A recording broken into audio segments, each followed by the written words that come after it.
Saudamos você com a graça e a paz do Senhor Jesus. Também saúdo a igreja, que Deus abençoe a cada um de vocês, que todos venham aqui, que vieram, possam sair cheios do conhecimento da verdade e também do Espírito de Deus em seus corações.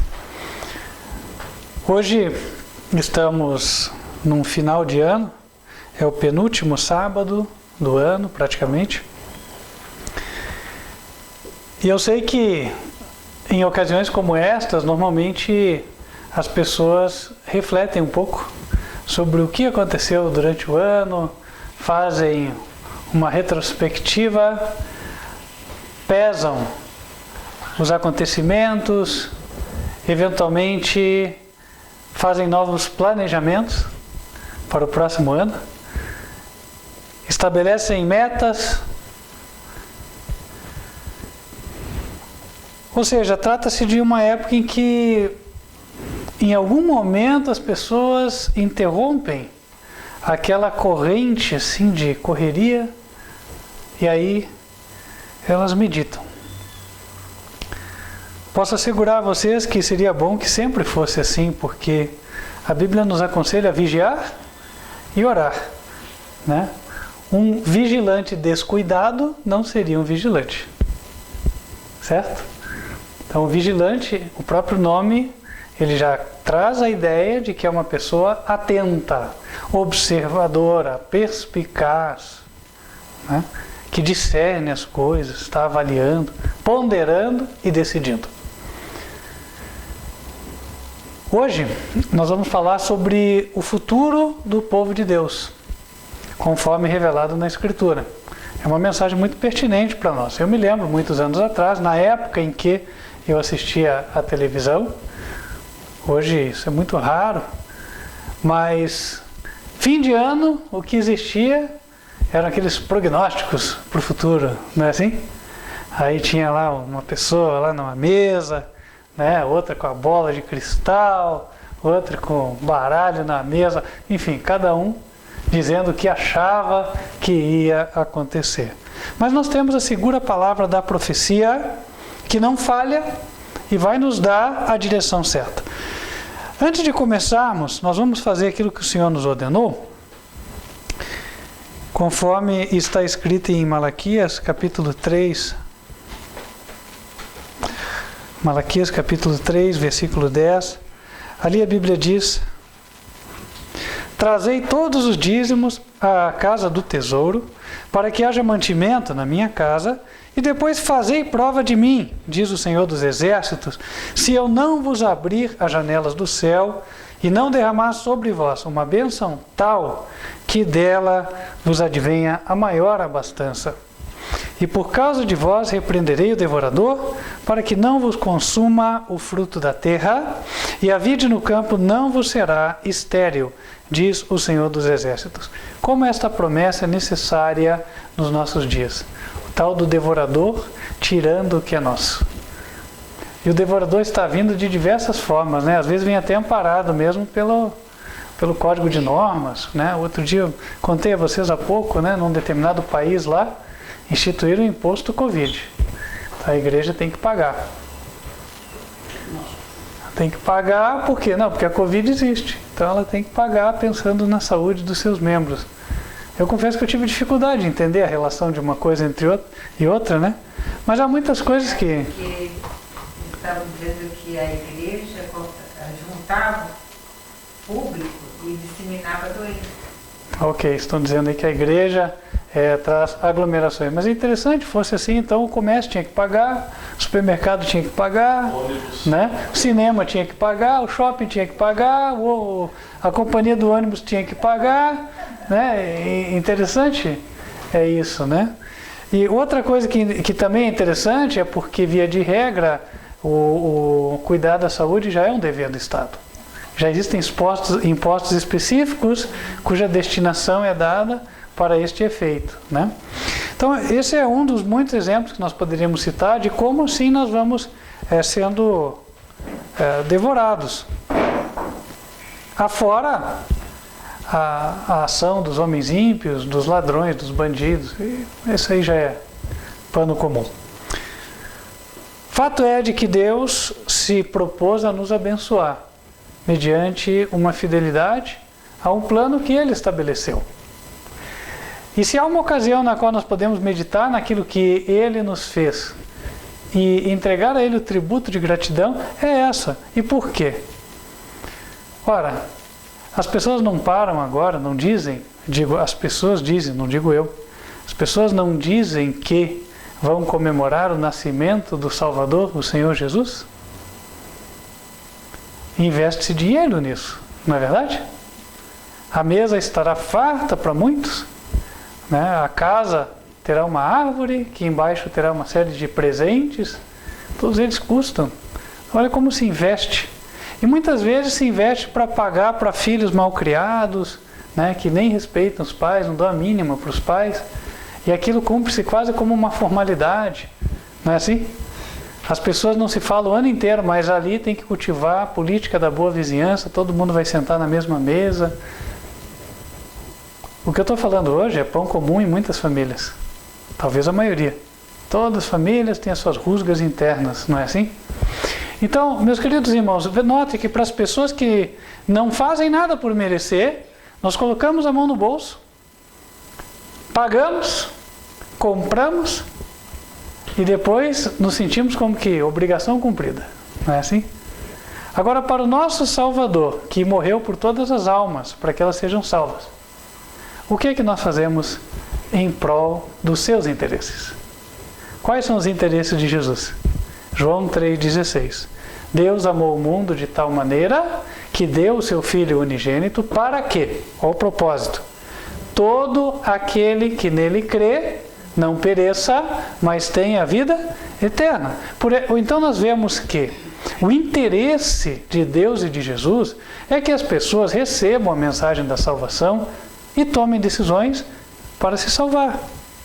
Agora, para que elas recebam essa mensagem, é necessário que alguém se interesse por elas. É necessário que alguém invista para que isso aconteça. Não é verdade? Nem todos nós podemos ser missionários. Ir para a África, para a Ásia, para a Europa, para outro lugar, ou mesmo para o Brasil. Temos as nossas atividades econômicas, mas Deus nos abençoou com recurso. Eu, inclusive, eu não vivo da obra, os irmãos sabem disso. Tenho meu trabalho secular. Mas agora não seria, então, um bom momento de, a despeito, né, de ver a sociedade toda pensando a quem eu vou presentear? Poxa, eu vou entregar o meu tributo de gratidão a Deus. Para o quê? Para o avanço da sua obra. E, irmãos, quem conhece o ministério sabe. Nós até fazemos o relatório de aplicação de dízimos e ofertas para que fique transparente a destinação do recurso. O recurso tem sido usado para o avanço da obra. Aqui eu tenho alguns folhetos. Semana passada apresentei o mais novo deles, que é esse aqui. Fala da mensagem de Apocalipse 14. O único lugar onde a Bíblia diz uma mensagem que deve ir a todas as pessoas da terra. Ela foi colocada em forma de folheto. Nós já fizemos uma grande quantidade, muitas pessoas já pediram, esse material está sendo distribuído. Além disso, temos outras ações, né? Estamos com uma situação dos missionários no Egito, onde também apareceram mais impostos. Eu vejo que recentemente os impostos cobrados para as igrejas que querem fazer algum trabalho, eles têm subido em vários países. Tem os salários desses missionários que estão lá na ponta. Essa semana eu recebi aqui um levantamento das necessidades em campos estrangeiros e eu vi que nós tínhamos só 1/3 do valor para cobrir os compromissos do mês. E sei que Deus é o dono do ouro e da prata, mas Ele espera a nossa iniciativa, nossa tomada de decisão, né? Então que cada um, ao avaliar o seu ano, o que foi, o que Deus fez por si, então tome a decisão de entregar o seu tributo de gratidão a Deus. Não compete a mim ficar definindo, você vai trazer uma oferta de X reais, etc. Irmãos, quem toca o coração, quem faz a pessoa decidir se vai e quanto vai dar, é Deus. Eu sou só o mensageiro, vou entregar a palavra do Senhor. Amém? Então, meus queridos irmãos, também peço orações pela nossa igreja sede, está já pronta, precisamos que a burocracia seja vencida. pedimos orações nesse sentido. Estamos em trâmite, em vias de, mas precisamos finalizar em nome de Jesus. Amém? Nós vamos nos colocar em pé e enquanto estivermos louvando a Deus, aqueles que se prepararam poderão fazer a sua entrega. E lembrando, você que nos assiste, que já nos acompanha, quem sabe até algum tempo, e Deus tem falado com você de que este ministério, Quarto Anjo, Advertência Final, esta igreja única, sem ligação com nenhuma outra, é o local para onde você deve encaminhar os dízimos e ofertas. Se isso foi o que Deus falou com você, então nós podemos te instruir como fazer se você entrar em contato. Você pode falar conosco pelo telefone ou WhatsApp. O número é 55 para quem está fora do Brasil, no país 41 99509 8425. Ou então pelo e-mail contato@advertenciafinal.com. Vamos nos colocar em pé, vamos estar louvando ao nosso Senhor com o hino número 104 do Inário do Ministério. Se você não tem o Inário, entre no site advertenciafinal.com e baixe a versão eletrônica em PDF. Aí você poderá cantar conosco também. É possível você ler até no celular a letra dos hinos.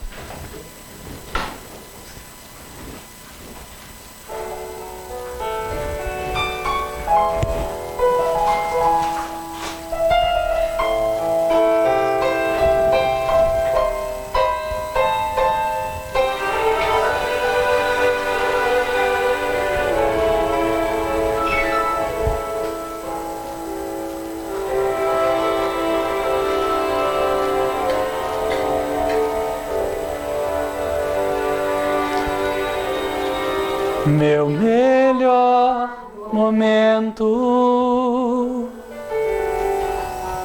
foi quando com Cristo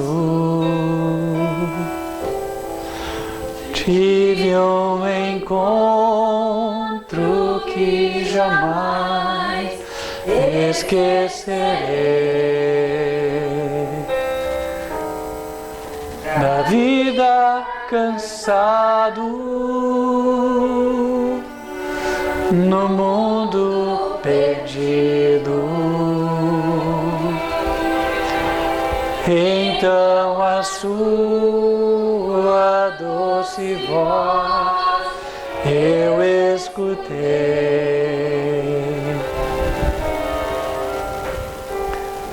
Com tanto amor me chamou, amor que eu jamais fiz por merecer, quando Ele me disse assim: vinde a mim, se estás cansado, eu te aliviarei.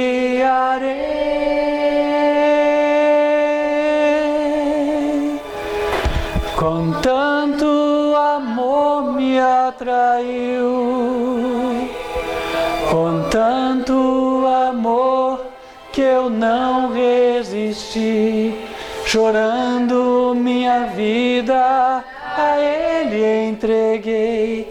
Meu melhor momento foi quando o encontrei. Meu melhor momento. Vamos nos colocar de joelhos e falar com Deus. Santo e bom Pai, que nos altos céus habitas, te agradecemos por mais uma oportunidade de estarmos na tua casa de oração.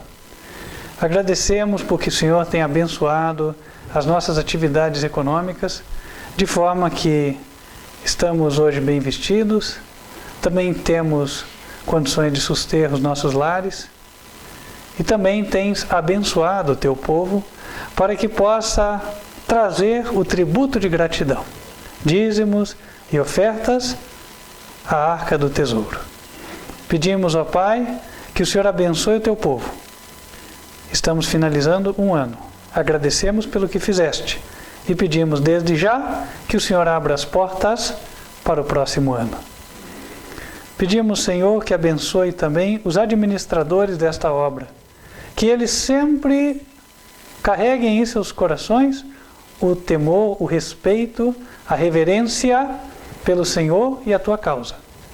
E assim, fazendo o melhor, com diligência, usando o máximo das suas capacidades, possam administrar bem, para que o recurso contribua para a pregação do Evangelho em toda nação, tribo, língua e povo. Também pedimos, ó Deus, que o Senhor possa nos abençoar com a palavra de vida eterna, pois a razão de existência do ministério é justamente o receber e comunicar esta luz, a luz que vem da Escritura Sagrada. Pedimos, ó Pai, que derrames o Teu Espírito sobre a congregação, a que aqui se encontra e aquela que nos assiste em qualquer lugar virtualmente.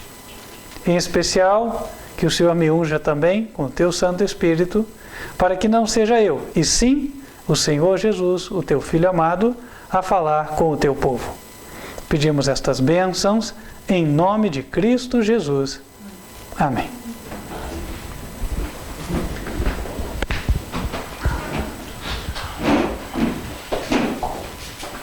Sei que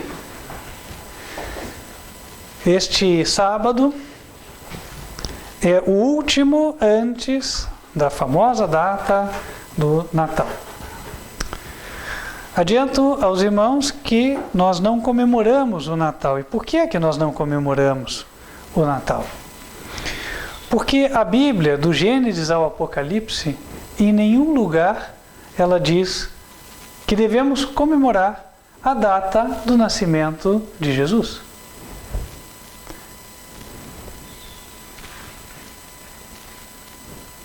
Também em nenhum lugar a Bíblia diz que nós devemos fazer uma ceia especial numa data específica em honra ao nascimento do Senhor Jesus. A Bíblia também é absolutamente silenciosa quanto a sentirmos-nos na obrigação de comprar presentes, muitas vezes até nos endividando, comprando em crediário, né, para entregar para os nossos parentes ou as pessoas que receberemos em nossa casa nesta data. Nesse contexto, eu me lembro do argumento de um pastor adventista, que ele dizia assim: não vale o argumento do silêncio. O argumento do silêncio é: se a Bíblia não diz, então não é. Ora, a resposta do Senhor para ele é aquela que se encontra em 1 Coríntios.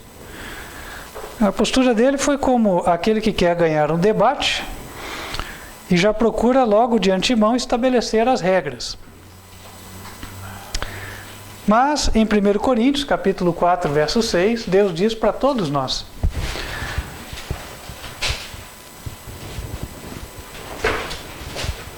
e eu, irmãos, apliquei essas coisas por semelhança a mim e a Apolo, por amor de vós, para que em nós aprendais a não ir além do que está escrito.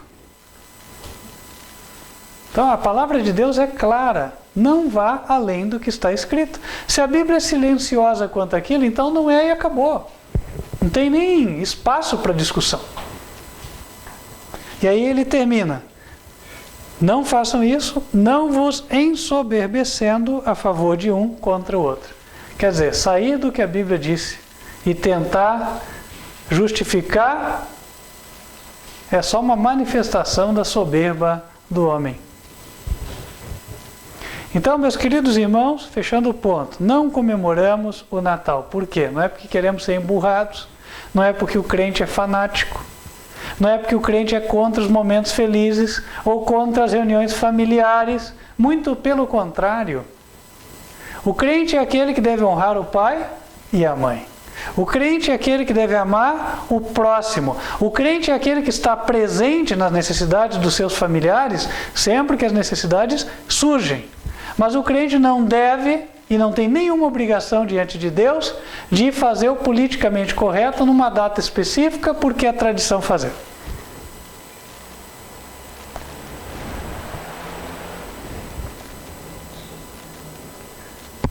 No fim dos tempos, vai se definir a humanidade em dois polos. Um menor, de poucas pessoas, que decidem fazer da palavra de Deus a sua regra de vida. Outro que segue a corrente popular.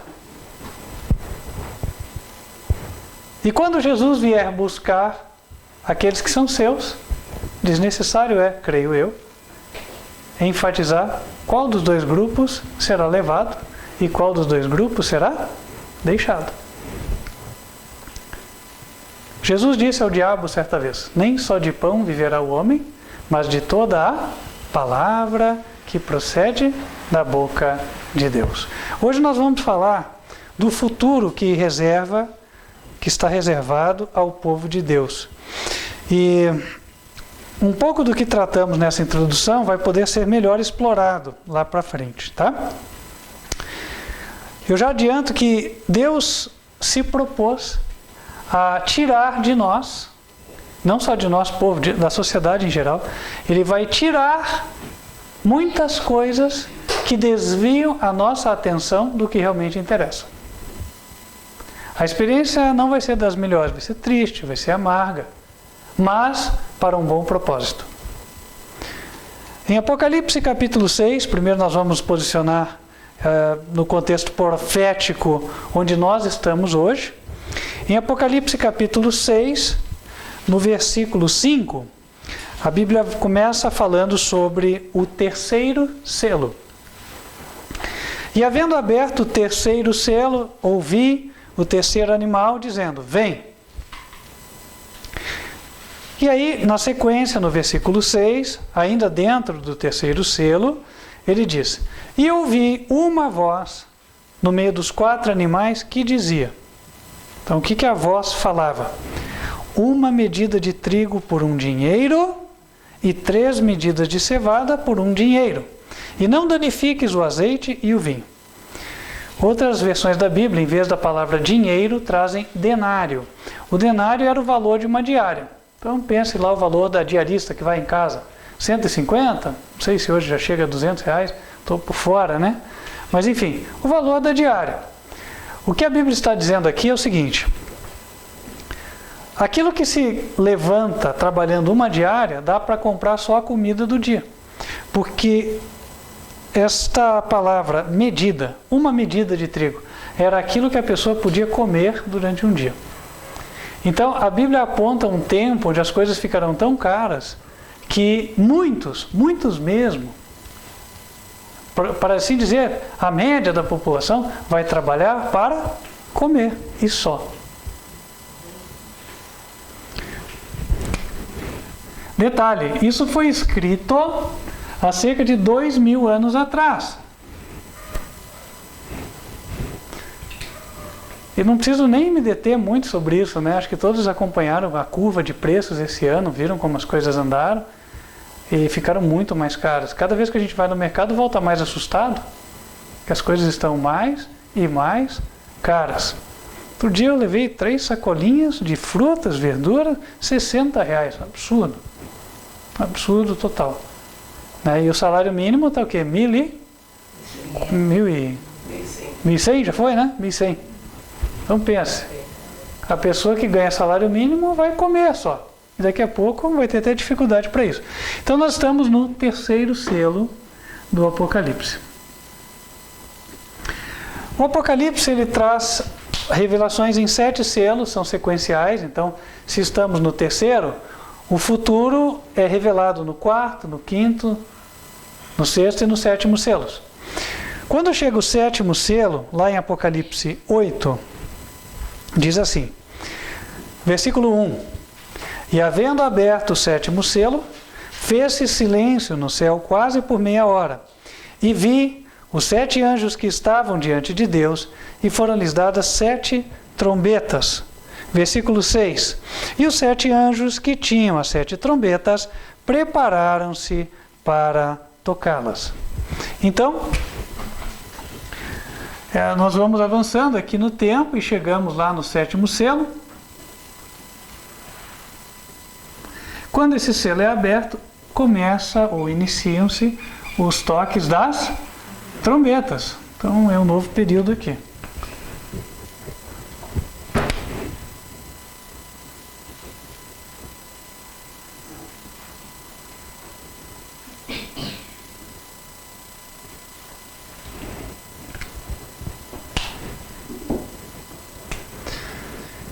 E aí, dando sequência na cronologia da Bíblia, nós chegamos até o capítulo 9, onde, falando das trombetas, nós temos um relato. Eu vou citar em especial o relato da 6ª trombeta, que inicia-se em Apocalipse 9, versículo 13. Então aqui já estamos na 6ª trombeta.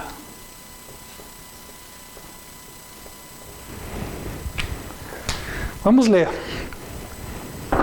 E tocou o 6º anjo a trombeta, e ouvi uma voz que vinha das 4 pontas do altar de ouro que estava diante de Deus. Antes de avançar, ora, quem é que está lá no altar, na presença de Deus, intercedendo por nós? O Senhor Jesus Cristo. Então a voz que nós vamos escutar é a voz do próprio Jesus, ou melhor, a voz que ele escutou, e nós estamos lendo o relato. O que Jesus disse? Verso 14. A qual dizia ao 6º anjo que tinha a trombeta: solta os 4 anjos que estão presos junto ao grande rio Eufrates. Daqui nós vemos que Jesus tem autoridade. Nota que ele manda, agora solte os 4 anjos. Por que não antes? Ele sabe o porquê. Mas naquele determinado momento, ali na 6ª trombeta, que está no futuro do nosso tempo, note que nós estamos em 2001, aqui no 3º selo, como vimos há pouco, certo? 2021, perdão. Estamos no 3º selo. Então lá para frente, ele vai dizer isso. Olha, solta os 4 anjos que estão presos junto ao grande rio Eufrates. O rio Eufrates passa por onde? Passa pelos países Irã, Iraque, aquela região. Região conhecida por nós desde muito como uma espécie de barril de pólvora, né? Não é novidade para ninguém. Desde a década de 70, 80, já tivemos aquela guerra de 7 anos, né? Irã e Iraque, onde Estados Unidos e União Soviética ficavam testando seus novos implementos de guerra, usando os 2 países. Agora, versículo 15. Depois que Jesus fala: e foram soltos os 4 anjos que estavam preparados para a hora e dia e mês e ano, a fim de matarem a 1/3 parte dos homens. E o número dos exércitos dos cavaleiros era de 200 milhões, e ouvi o número deles. Então, nós não vamos avançando muito sem interpretar para facilitar a compreensão, tá? Ele diz aqui que chegou um momento, né? Chegou um período de tempo determinado, hora, dia, mês e ano, para se matarem a 1/3 parte dos homens. Quando nós analisamos o extrato da população mundial, nós chegamos à conclusão que os professos cristãos correspondem a cerca de 1/3 da população. Isso era bem nítido quando a Terra tinha 6 bilhões, agora tem mais. Mas quando tinha 6, eram 2 bilhões de cristãos, né, e o restante dividido em outras crenças e filosofias. Mas essa proporção, ela vai se mantendo.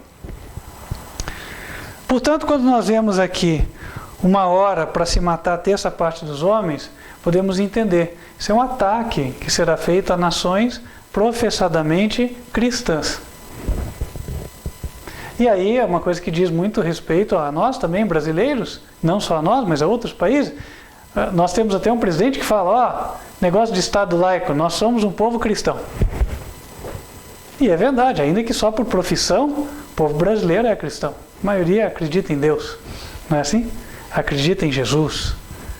E não somente aqui, em todas as Américas. Se você vem da Argentina até o Canadá, né, talvez o Canadá seja o que menos represente isso.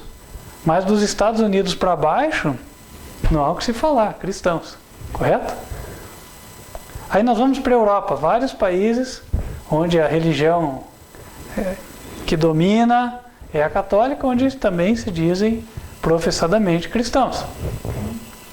A situação se altera, principalmente na Ásia, né? Aí as coisas são um pouco diferentes.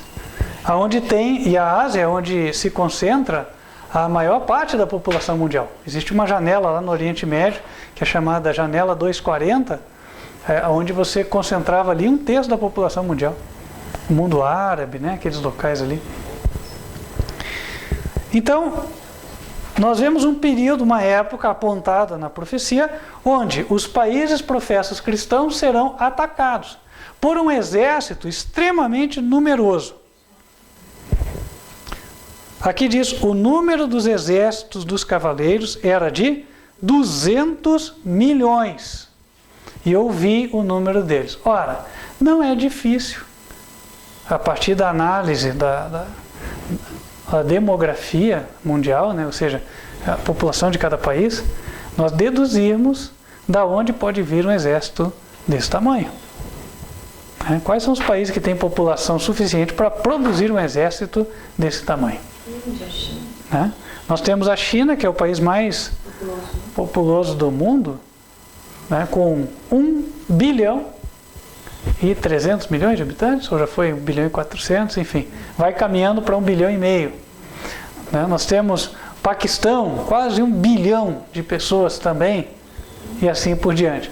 Então veja, só a China, se você falar 200 milhões, nós estamos falando de pouco mais de 10% da população. Não é tanto.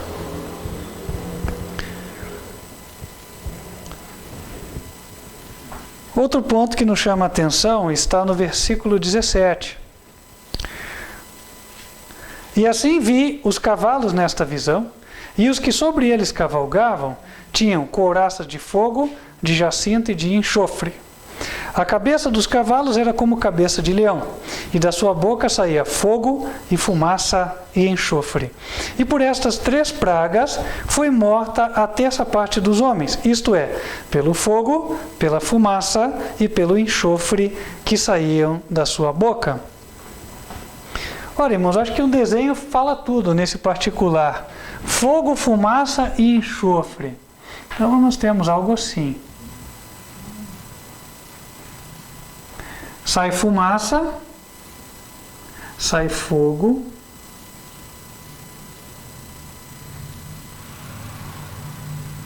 e sai enxofre.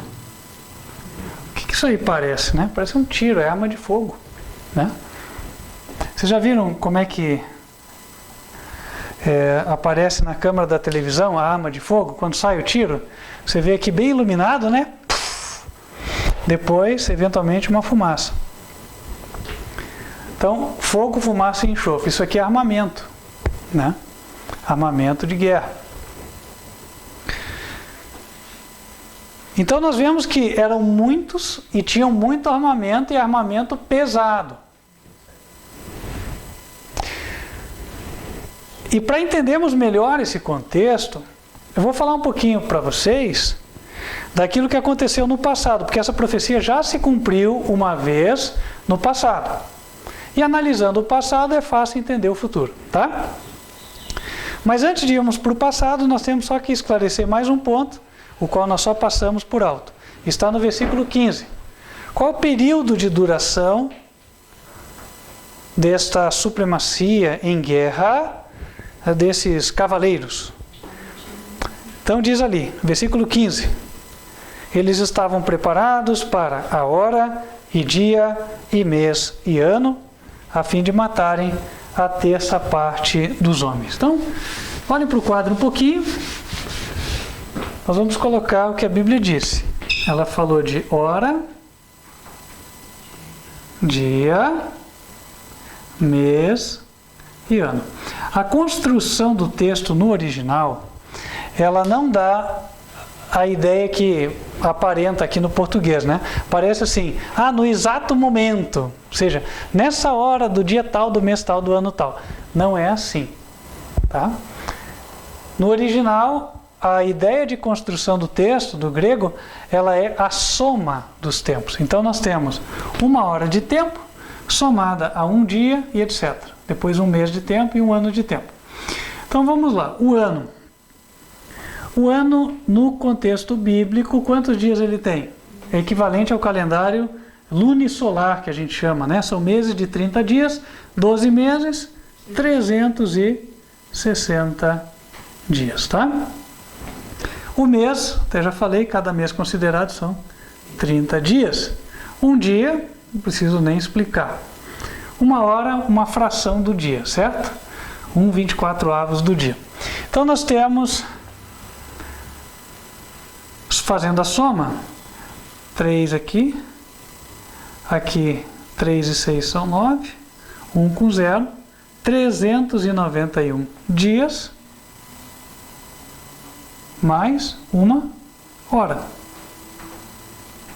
Certo?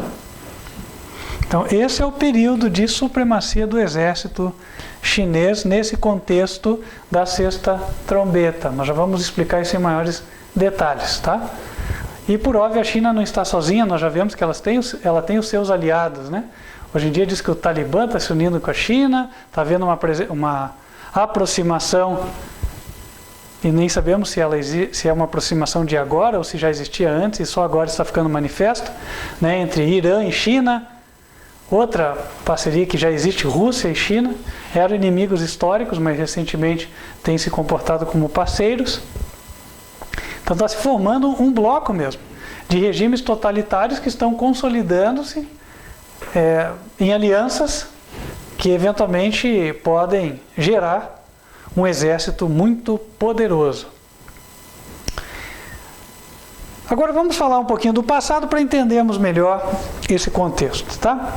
No passado, essa profecia se cumpriu na figura do Império Otomano. O Império Otomano, ele teve o seu período de supremacia, que finalizou em 1843, quando os otomanos perderam uma guerra para o Egito. Aí tiveram que pedir o auxílio das nações da Europa para intervirem e manterem a sua existência como povos independentes. Então, 1843 menos 391, nós vamos chegar em 3 menos 1 dá 2, certo? 4 são 14 menos 9 dá 5. Aqui ele emprestou 1, ficou 7, né? 4. Mais 1. No contexto de cálculo de meses, né? Então isso aqui deve ficar entre 1452 para 1453. Nesta época, nós tivemos eventos bastante significativos. Quem conhece um pouco de história sabe. Logo depois desse ano, houve a famosa tomada de Constantinopla. Então o que acontecia? Lá nos idos de Cristo, né, quando Cristo veio à Terra, quem dominava o mundo eram os romanos. Então havia o Império Romano.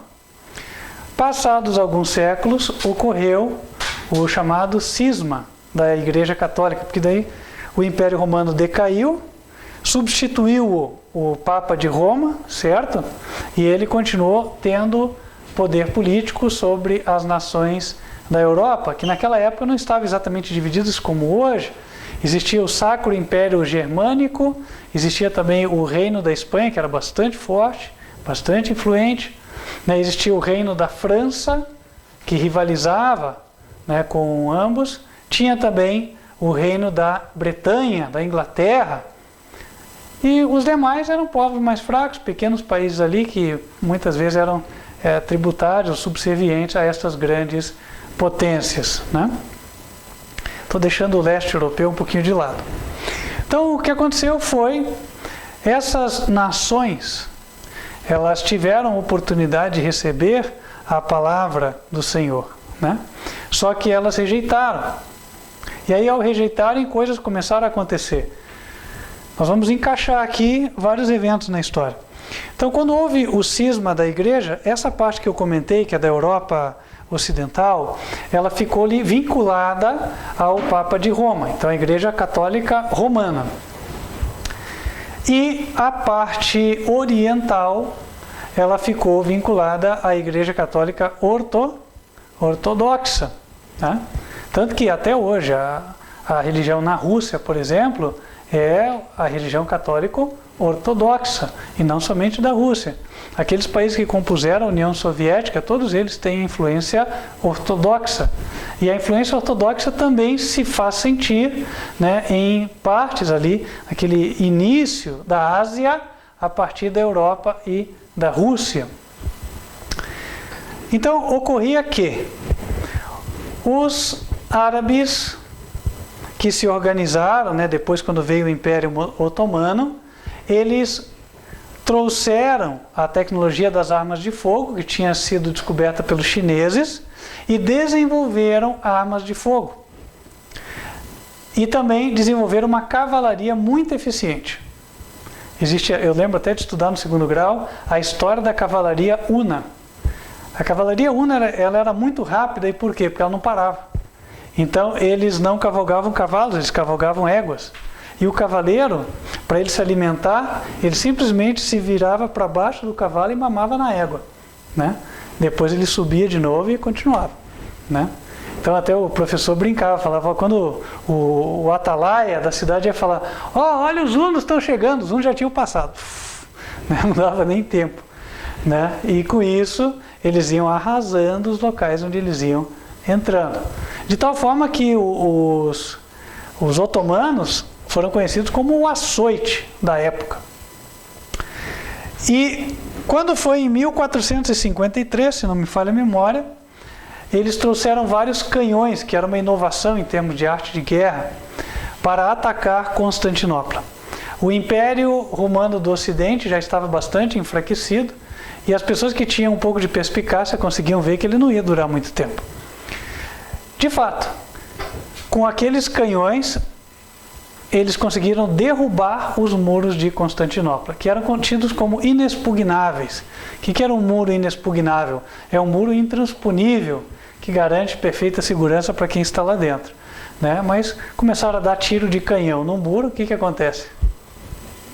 Né? Vai transformar o muro em fragmentos, né? Foi o que aconteceu. E aí Constantinopla caiu, os otomanos tomaram. Quando eles tomaram Constantinopla, eles foram avançando para cima da Europa. E eles começaram a fazer coisas que inclusive são pouco conhecidas das pessoas que estudam. Apenas alguns que se aprofundam mais na história talvez conheçam esses detalhes. Uma prática dos otomanos era chegar no litoral, arrebanhar as pessoas que estavam ali, por exemplo, o litoral da Espanha e outros países ali do mar Mediterrâneo, né? Ou os países banhados pelo mar Mediterrâneo, vou me corrigir aqui. E as pessoas que eles conseguiam arrebanhar, eles tomavam, escravizavam e levavam novamente para as suas regiões. Então, muitos europeus naquela época foram escravizados pelos otomanos. Então, os otomanos eram muito temidos. Eram temidos até pelos reis da Europa. E os otomanos muitas vezes serviram para aliviar a situação dos cristãos quando a perseguição era muito forte dentro do continente europeu. Então, às vezes, os reis se associavam à Igreja Católica para acabar com o protestantismo. Mas quando iam dar o golpe final, recebia-se a notícia da invasão dos otomanos, aí tinha que se desviar o foco, focar na defesa do país, né? Então esse foi o contexto vivido naquela época. E os otomanos foram um povo extremamente temido durante esses 391 anos. Por vezes ameaçaram tomar o controle de toda a Europa. Só que, findo o tempo da profecia, em 1843, já estavam tão fracos que foram vencidos na guerra contra o Egito e nunca mais se levantaram. De lá para cá, para vocês entenderem, o herdeiro do Império Otomano é hoje o país da Turquia. Então, quem é a Turquia no cenário mundial? É um mero coadjuvante, né? É mais um. Então, tal como Deus disse, aconteceu. Tá? Então, a palavra no passado se cumpriu, exatamente como estava profetizado. Né? Ele fala aqui que eles vieram com um armamento que era um armamento pesado para a época. Ninguém conhecia arma de fogo. E eles trouxeram as armas de fogo. E por isso eles tiveram vitória. A Bíblia diz em Eclesiastes, capítulo 1, versículo 9, que o que era é o que é. O que foi é o que há de ser. Nada há novo debaixo do sol. Portanto, nós teremos uma repetição. Aqueles que acompanham notícias do mundo militar sabem que a China tem investido muito no melhoramento e no aumento de quantidade do seu armamento, da sua capacidade militar, tanto no mar quanto em terra. A Rússia, eu acho que eu nem preciso falar, né? Eles têm até a Olimpíada Militar, por assim dizer, que faz sempre na Rússia e, por óbvio, a Rússia sempre ganha, né? Mas a Rússia é um tradicional fornecedor de armamentos. E a Bíblia aponta para um tempo onde eles terão armamento muito pesado. E o que nos preocupa aqui no Brasil, nosso povo de Deus, é justamente quando nós vemos no versículo 17 as cores do exército. Diz assim: e assim vi os cavalos nesta visão. E os que sobre eles cavalgavam tinham couraças de fogo, de jacinto e de enxofre. Eu sei que essas cores parecem não falar muito para nós, que falar, mas fogo existe chama amarela, chama azul, chama vermelha, laranja, enfim. Jacinto, enxofre, todos puxam mais ou menos para essas cores. Mas a Bíblia em inglês, ela traz termos que facilitam muito mais a nossa compreensão, porque falam que eles tinham as seguintes cores: vermelho, não exatamente nessa ordem, tá? Vermelho, amarelo e azul.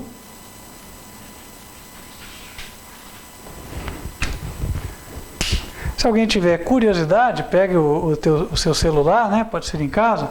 Dá uma olhadinha na bandeira do nosso vizinho beligerante, né? O guerreiro Venezuela. Qual é a cor da bandeira da Venezuela?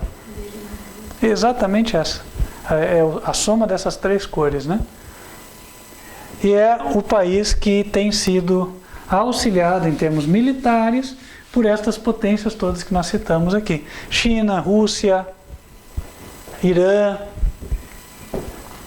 E já possui armamento pesado, né? E possuem alguns armamentos, inclusive, que superam aquilo que o Brasil possui hoje. E embora isso não seja amplamente comentado, é um fato. O que a Bíblia está nos mostrando? Ela está mostrando que tudo está nas mãos de Jesus. Por quê? Na sexta trombeta, somente quando a voz de Jesus foi ouvida, os 4 anjos foram soltos. Enquanto Jesus não falar, os 4 anjos não são soltos. Então, por que, embora a Venezuela já tenha um armamento que pode nos incomodar muito, ela não tenha hoje transposto as fronteiras norte do nosso país? Porque nós não chegamos no tempo ainda, certo? Mas quando nós chegarmos no tempo, certamente o que foi escrito acontecerá. Mas por que acontecerá? E aí eu quero levar o nosso povo à reflexão. Sabe por que vai acontecer? Por algumas razões específicas. A primeira, basta analisar o passado e nós vamos entender. Por que é que os otomanos, desde 1452, 53 até 1843, atacavam a Europa? Porque naquela época Deus levantou no continente europeu pessoas que pregaram a verdadeira palavra.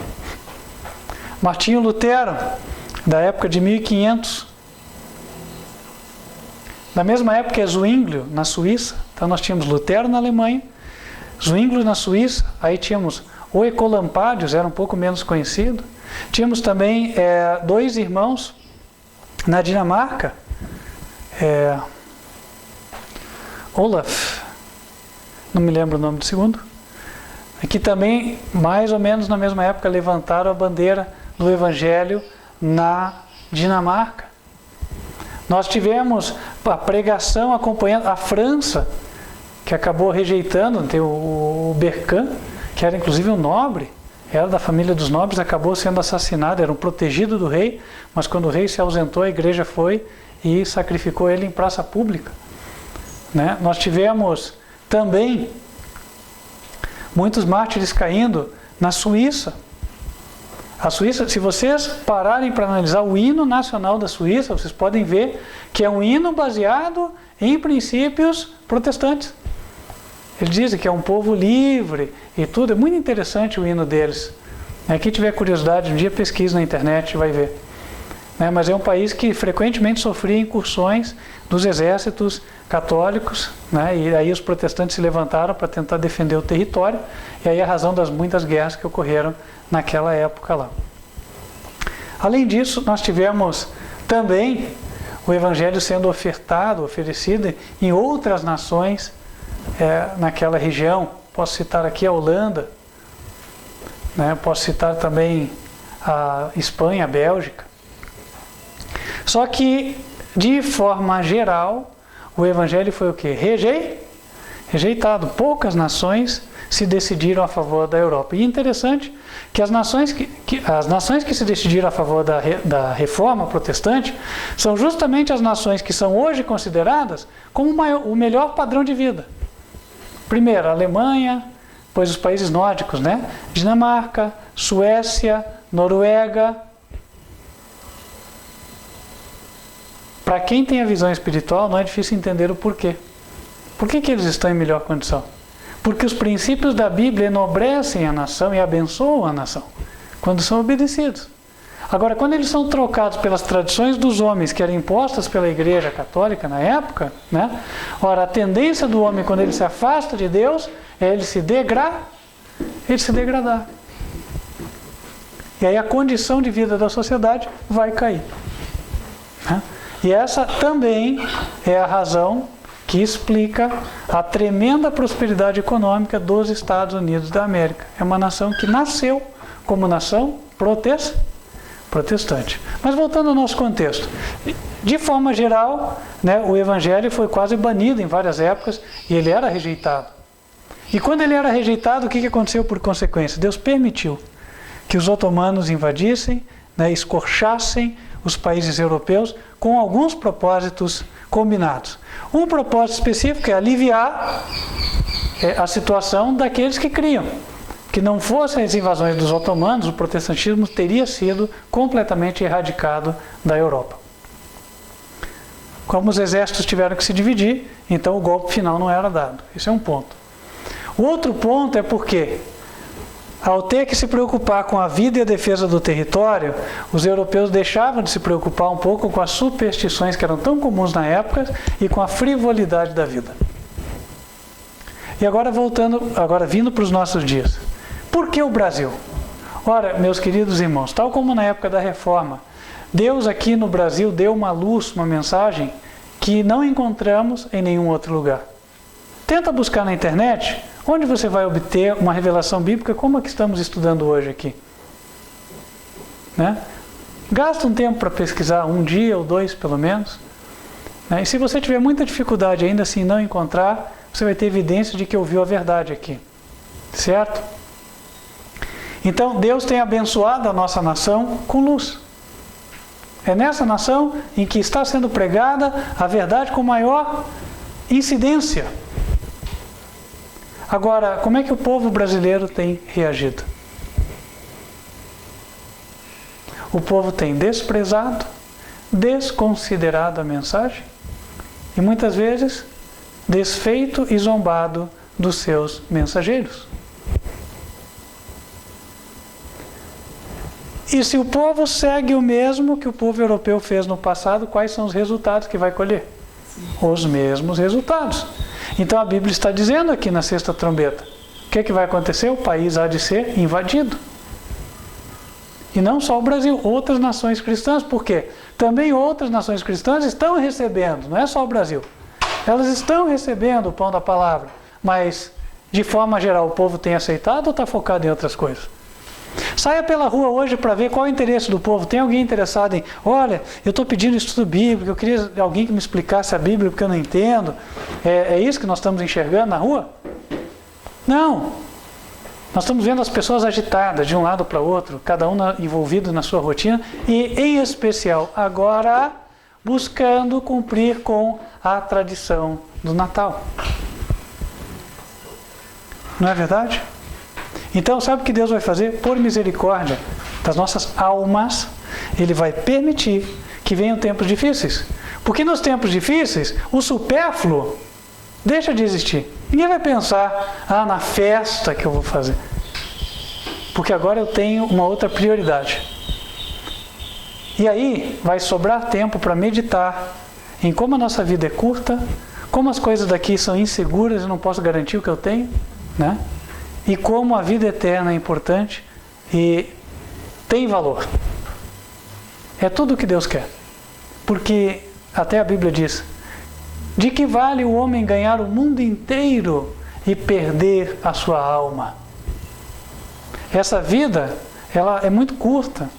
O homem chega aos 70, quando muito aos 80, e o que passa disso, diz o salmista, é canseira e enfado. Então, Deus tem algo muito melhor. Paulo disse, se a nossa esperança fosse apenas nesta vida, nós seríamos os mais infelizes dos homens. Mas graças a Deus, não é. Graças a Deus, não é. Nós temos uma esperança. A vida eterna, os portais da eternidade estão por abrir-se diante de nós. E essa é uma outra mensagem que se soma ao que estamos estudando aqui e vai nos permitir fechar o tema de hoje. Veja, enquanto a sexta trombeta nos fala de 391 dias de supremacia chinesa, nós conseguimos ver evidências da misericórdia de Deus. Primeira delas, que eu posso citar aqui. Primeira delas é, nós temos ouvido e visto evidências de que estar debaixo da vara desses povos, desses países totalitários, não é uma boa experiência. Correto? Não é. Mas Deus, por misericórdia, vai limitar o tempo. Assim como os otomanos também, no final de 391 anos, caíram, depois de 391 dias e 1 hora, vai acabar a supremacia chinesa. Chinesa e os seus aliados, né? Que a gente vê povos ali da região do Oriente Médio se aliando aos chineses e aos russos. Então, por misericórdia, Deus vai impedir que eles continuem por muito tempo. E alguns anos depois deste período aqui, nós, segundo temos estudado, temos visto que até aqui entendemos que são 7 anos depois desse período aqui, nós teremos o toque da 7ª trombeta, ocasião na qual os portais do céu se abrirão e o Senhor Jesus virá pela segunda vez. Em Apocalipse capítulo 11, versículo 15, e tocou o 7º anjo a trombeta, e houve no céu grandes vozes que diziam, os reinos do mundo vieram a ser de nosso Senhor e do seu Cristo, e Ele reinará para todo o sempre. Esse texto é o que inspirou a famosa música Aleluia, de Handel, né? Os reinos do mundo vieram a ser de nosso Senhor e do seu Cristo e Ele reinará para sempre. Então foi aqui que ele se inspirou. O glorioso momento no qual no céu é dito para Jesus: filho, chegou a hora, vai. Depois do toque de trombeta, mais alguns dias, até ele chegar aqui. O céu se abrir e o seu povo ser recolhido. Amém. Nesta época, versículo 18, os habitantes do céu dizem: e iraram-se, verso 17. Graças te damos, Senhor Deus Todo-Poderoso, que és e que eras e que hás de vir, que tomaste o teu grande poder e reinaste. E iraram-se as nações, e veio a tua ira e o tempo dos mortos para que sejam julgados, e o tempo de dares o galardão aos profetas teus servos, aos santos e aos que temem o teu nome, a pequenos e a grandes, e o tempo de destruíres os que destroem a terra. Haverá justiça afinal. E estarão de braços abertos para receber o Senhor Jesus, aguardando o seu povo, cuja característica está em Apocalipse 14, versículo 12. O revelador diz: aqui está a paciência dos santos, aqui estão os que guardam os mandamentos de Deus e a fé de Jesus. Para fechar, meus irmãos, dentre os mandamentos, um que é esquecido, eu até comentava com uma pessoa do meu ambiente de trabalho essa semana. Ele falou: nossa, sábado eu vou descansar. Eu falei: olha, você sabia que no idioma da Bíblia original, né, o hebreu, a palavra Shabat, que dá origem ao nosso sábado, ela significa repouso? Ah, é, né? Não sabia. Eu falei: pois é.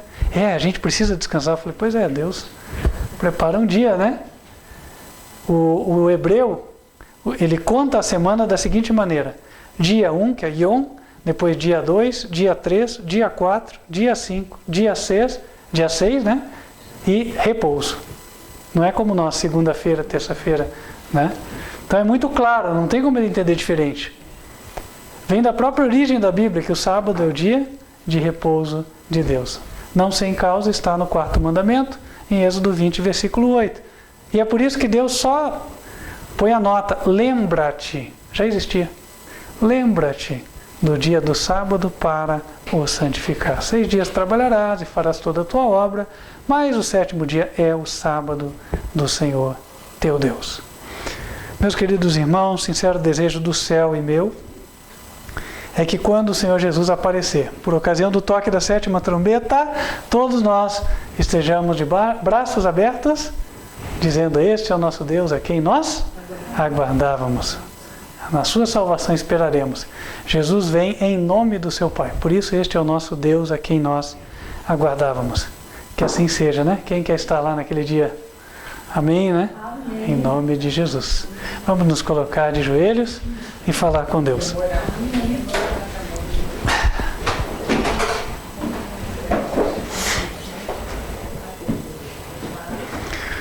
Senhor nosso Pai, que nos altos céus habitas, te louvamos, te agradecemos pela tua revelação que nos dá esperança e ânimo em meio à tempestade que se avizinha.